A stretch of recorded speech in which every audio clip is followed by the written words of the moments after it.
శ్రీమాత్రే నమ. రామ్ దత్తాత్రేయ నమ. శ్రీ గురుభ్యో నమ. వీక్షకులకు స్వాగతం.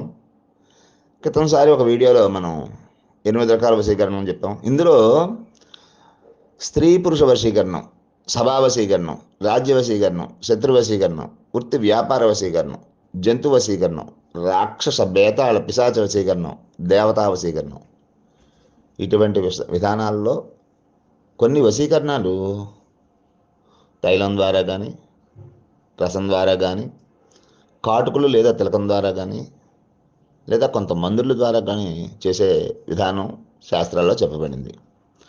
అయితే కొంతమంది అయితే వెంట్రుకల ద్వారా కూడా చేసేటువంటి విధానంలో, కొంత మట్టి ద్వారా కూడా, అంటే కాళ్ళ కింద మట్టి ద్వారా కూడా చేసేటువంటి విధానం మనకు శాస్త్రాల్లో కొన్ని గ్రంథాల్లో చెప్పబడింది.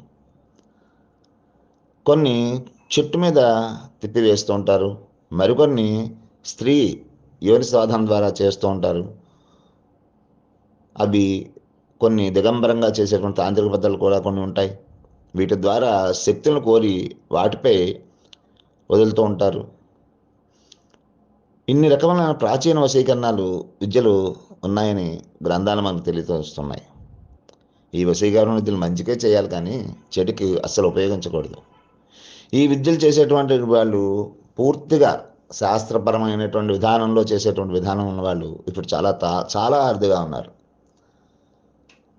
కానీ మనం ఈ విద్య కానీ తెలిసి ఉన్నట్లయితే ఖచ్చితంగా దాన్ని సాధన చేసుకునేటువంటి విధానం ఉంది. దాన్ని మా గురుదేవుల వల్ల మేము కొంత తెలుసుకునే ఉన్నాం.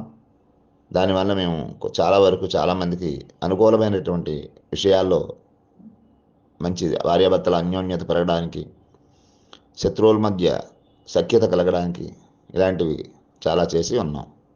శ్రీమాత్రే నమః.